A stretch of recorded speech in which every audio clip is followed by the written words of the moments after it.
In terms of the trajectory of the Russian Navy, it suffers from a number of deficits, particularly when we look at the surface fleet.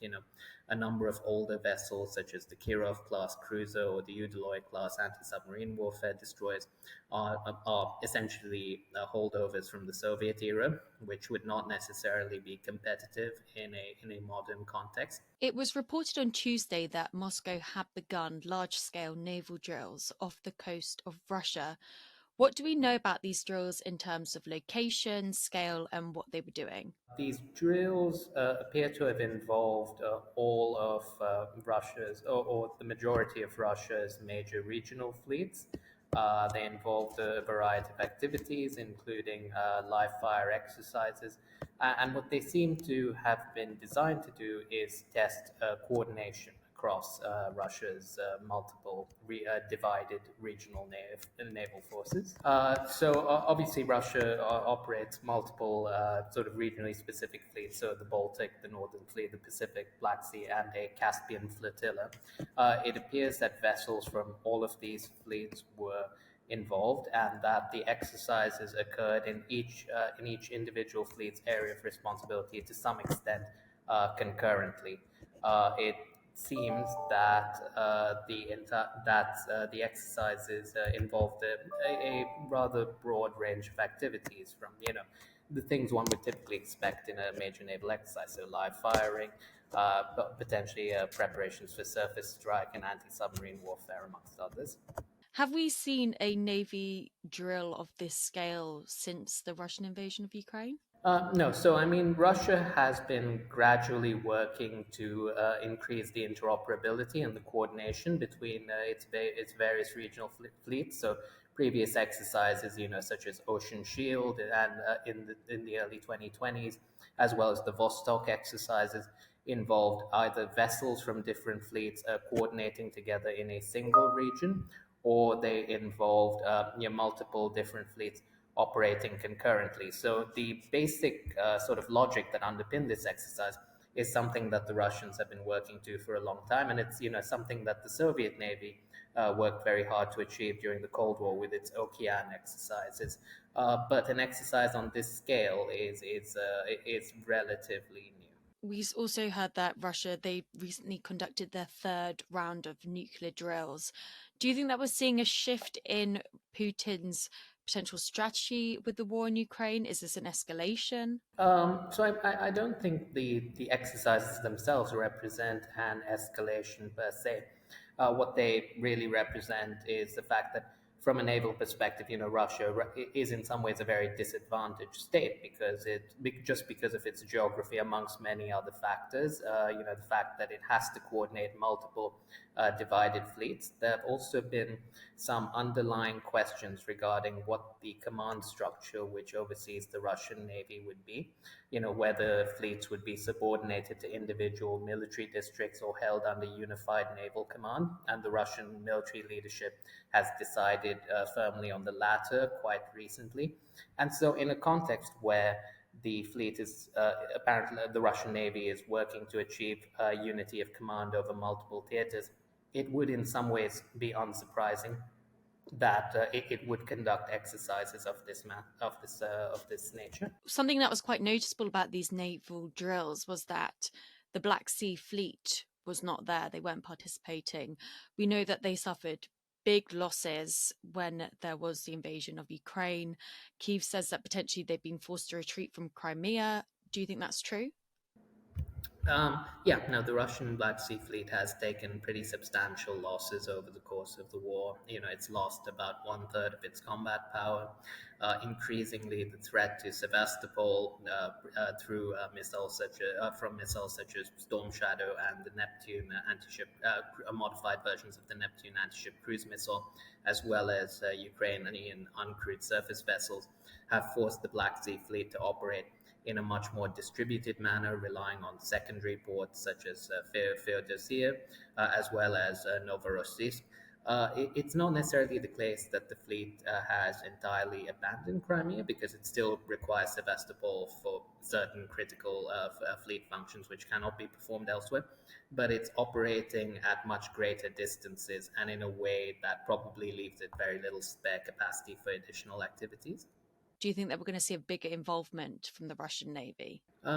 Yeah. So the Russian Navy, over the last decade or so, has been a recipient of quite a substantial portion of the funds allocated under Russia's state armament programs. And also, it's notable that senior figures within the Russian general staff, including Valery Gerasimov, have highlighted the importance of the Russian Navy to Russia's wider global ambitions. There are questions about whether Russia's actual capacity in the maritime domain can keep up with these ambitions, which include, the capacity to project power extra-regionally, but also establish a dominant position in regions such as the Arctic. But there is certainly a very ambitious set of aspirations that the Russians have set themselves, which is captured in, for example, the nation's maritime doctrine. In terms of the trajectory of the Russian Navy, it suffers from a number of deficits, particularly when we look at the surface fleet. A number of older vessels, such as the Kirov-class cruiser or the Udaloy-class anti-submarine warfare destroyers, are essentially holdovers from the Soviet era, which would not necessarily be competitive in a modern context. Many of Russia's newer vessels, such as the Gorshkov-class, are well armed, but their production has been delayed and pushed over budget, not least of all by the fact that Russia has had to conduct a fairly expensive import substitution program for components that it actually relied on Ukraine for prior to 2014. For example, the engines of the vessels. And so, in a lot of ways, Russia's surface fleet is a fairly constrained force. That being said, the Russian Navy does still maintain certain islands of excellence, in particular its nuclear attack submarines, which are fairly credible. With respect to what Russia's ambitions are in the maritime domain, I'd say they're threefold. So, vis-a-vis NATO, in some ways, the Russian Navy's objectives remain those of the old Soviet Union, which was to keep what is effectively superior Allied maritime power at bay from Russia's maritime flanks, something for which Russia would rely, for example, in the north, would deliver with a combination of nuclear attack submarines, long-range bombers such as the Tu-22M3 backfire, as well as to a much lesser extent surface vessels.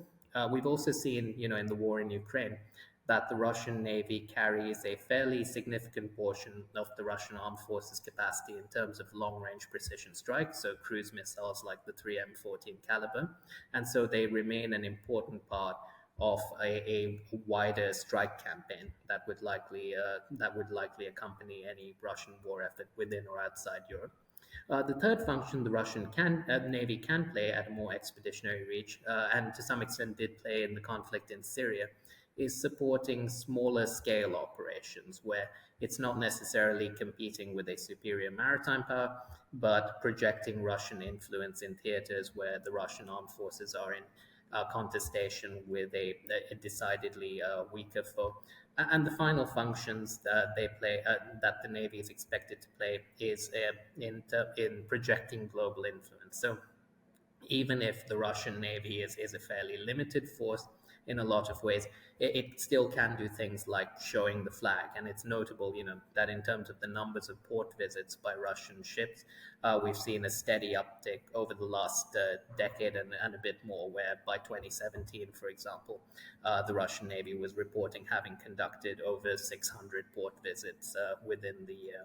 So there are a number of functions the Russian Navy is still expected to play, and it's still a service that's accorded a fair bit of importance despite it operating within an army-dominated military structure, and despite it being, in many ways a considerably weaker force than the navies that, might be considered the first tier in terms of global competitiveness. Yeah. Do you think that NATO should be concerned? Not necessarily in the sense. I mean, there are certain considerations which come into mind with respect to the Russian Navy. The fact its nuclear attack submarine fleet, for example, remains a considerable challenge to Allied sea lines of communication, and in a similar vein, its capacity to conduct sub-threshold warfare, for example, the sabotage of critical national infrastructure may be an important feature of competition below the threshold of conflict. That being said, there are some major structural constraints upon the Russian Navy's ability to project power.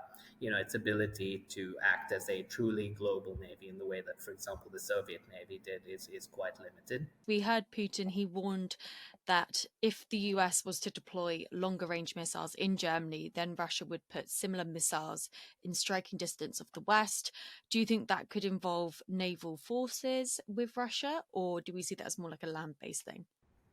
So yeah, in terms of historical precedent during the Cold War, for example, the Soviets had a similar sort of de facto policy of so-called analogous response that they would match American deployment with of capabilities in Europe with the deployment of strike capabilities in the Western Hemisphere near the US, and that relied quite heavily on the Soviet SSBN fleet to deliver. More recently, we've seen the Russian Yasin-class SSGN deployed in the Caribbean. The Yasin-class is a cruise missile carrying submarine which is capable of launching, amongst other things, the Caliber cruise missile, but also the Zircon, the hypersonic cruise missile. And the fact that the Russians have both emphasized their ability to deploy this capability, but also appear, according to the commander of US Northern Command, they appear to now be attempting to maintain a year-long presence of the Yasin class off American coastlines. That would suggest that naval instruments might be probably a major sort of part of the repertoire of tools that Russia would use to signal its ability to deploy strike capabilities near the US.